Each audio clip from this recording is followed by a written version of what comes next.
मैं doctor RP Singh आपका अपने YouTube channel doctor Raghav Ayurveda शक्ति में स्वागत करता हूँ। सीताफल को शरीफा भी कहा जाता है। इसका वनस्पतिक नाम अनोसा स्क्वामोसा है। यह एनोनेसी परिवार से संबंधित प्रजाति है जो उष्णकटिबंधीय क्षेत्र में अधिक मात्रा में पाई जाती है और यह अपने रसदार, सुगंधित और स्वादिष्ट फल के लिए व्यापक रूप से उगाई जाती है। इसमें संतरे की तुलना में विटामिन सी की अधिक मात्रा पाई जाती है। यह एक शीत असहिष्णु अर्थात सर्दी सहन न करने वाले पौधे और अर्ध सदाबहार झाड़ी हैं जिनकी लंबाई 8 मीटर तक होती है। इस पर 2 से 3 साल के बाद फूल और फल आते हैं। इस फल का वजन 100 से 230 ग्राम तक होता है। फलों का गुदा सुगंधित, मीठा और सफ़ेद होता है। फलों को 20 से 38 खंडों में विभाजित किया जाता है जिनमें से प्रत्येक में एक चमकदार भूरा काला बीज होता है। आमतौर पर यह फल ताज़ा रस या शरबत या पेय पदार्थ बनाने के लिए इस्तेमाल किया जाता है। यह कैल्शियम, लोहा और फास्फोरस का एक बड़ा स्रोत है। इसके बीज विषाक्त होते हैं लेकिन इसका उपयोग कीटनाशक के रूप में किया जाता है और सिर की जू के इलाज के लिए भी किया जाता है। यह बुखार, पेचिश, गठिया, दस्त और अन्य स्वास्थ्य संबंधी बीमारियों के इलाज के रूप में बहुत ही प्रभावी फल है। इसकी पत्तियों और छाल और जड़ के अर्क को परंपरागत चिकित्सा में उपयोग किया जाता है। सीताफल त्वचा और बालों के स्वास्थ्य को बनाए रखने में सहायक हैं। सीताफल विटामिन ए और एंटीऑक्सीडेंट से भरपूर होते हैं जो ऊतकों के पुनर्निर्माण में सहायता और सेल संरचना की रक्षा करते हैं, जो त्वचा की चमक और नरम को बनाए रखता है। इसमें मौजूद एंटीऑक्सीडेंट्स मुक्त कणों की क्षति को रोकते हैं। यह त्वचा को बुढ़ापे के लक्षणों से बचाता है। यह झुर्रियों की उपस्थिति को कम करता है और आपको युवा दिखने में मदद करता है। विटामिन ए शरीर में प्रोटीन के साथ मांसपेशियों को मजबूत बनाने के लिए काम करता है। यह कोलेजन के उत्पादन में भी सहायक है। यह त्वचा का लचीलापन को बेहतर बनाता है और बालों को मजबूत बनाता है। सूजन से जुड़ी ब्रोंकाइनियल ट्यूब श्वसन समस्याओं से निपटने के लिए आहार में सीताफल का सेवन करना चाहिए। सीताफल में विटामिन B6 होता है जो सूजन को कम करने वाले लाभ प्रदान करते हैं। यह शरीर या ब्रोंकाइनियल ट्यूबों के आसपास सूजन को कम करने में मदद करता है। यह अस्थमा के रोगियों या ब्रोंकियल संक्रमणों के लिए सहायक होता है।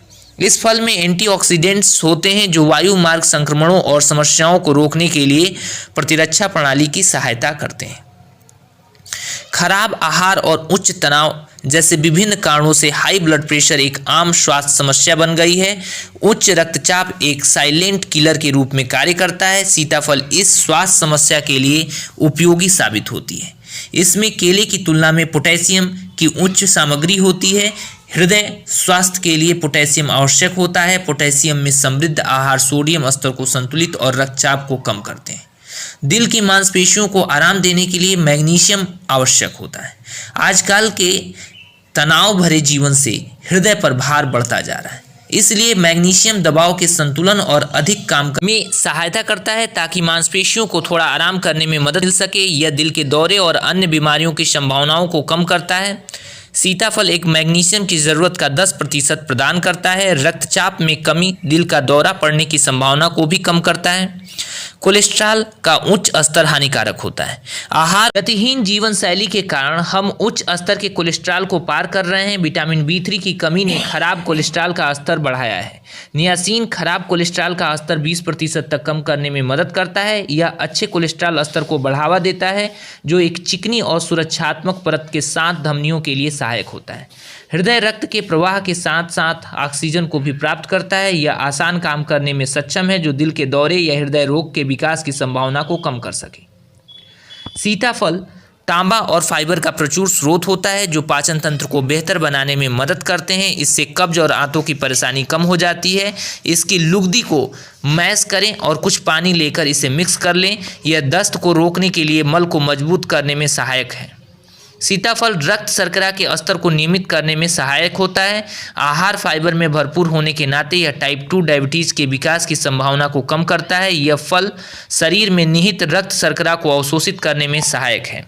सीताफल का सेवन शरीर में रक्त शर्करा को बढ़ाने या बढ़ने से रोकता है। जो लोग एनीमिया से ग्रस्त होते हैं वो सीताफल का सेवन कर सकते हैं। शरीर में आयरन की कमी के कारण यह रोग होता है। इस रोग के लक्षण भिन्न भिन्न भी हो सकते हैं। हालांकि सबसे अधिक होने वाले लक्षणों में चक्कर आना और थकान महसूस होना शामिल होता है। सीताफल एक बहुत अच्छा विकल्प है जिससे आपको एनीमिया को रोकने में मदद मिल सकती है, क्योंकि इसमें लोहे की प्रचुर मात्रा पाई जाती है। एक हाल ही में अध्ययन से पता चला कि सीताफल में ऐसे पोषक तत्व होते हैं जो कैंसर को रोकने वाले गुण के रूप में कार्य करते हैं। यह कैंसर के विकास की संभावनाओं को रोकता है। इसमें एसिटोजिनिन और एल्कोनाइड्स होते हैं जो ट्यूमर कोशिकाओं के विकास को रोकते हैं। स्वास्थ्य गर्भावस्था को बढ़ावा देने के लिए फोलेट आवश्यक होता है, क्योंकि यह तंत्रिका ट्यूब दोषों की संभावनाओं को रोकता है। सीताफल में फोलेट की उच्च मात्रा होती है जो गर्भावस्था के स्वास्थ्य को बढ़ावा देने में मदद करती है। गर्भावस्था के दौरान सीताफल का सेवन गर्भस्राव की संभावना को कम करता है। अनुसंधान से पता चलता है कि सीताफल की पत्तियों का काढ़ा रूमेटिक गठिया में सहायक है।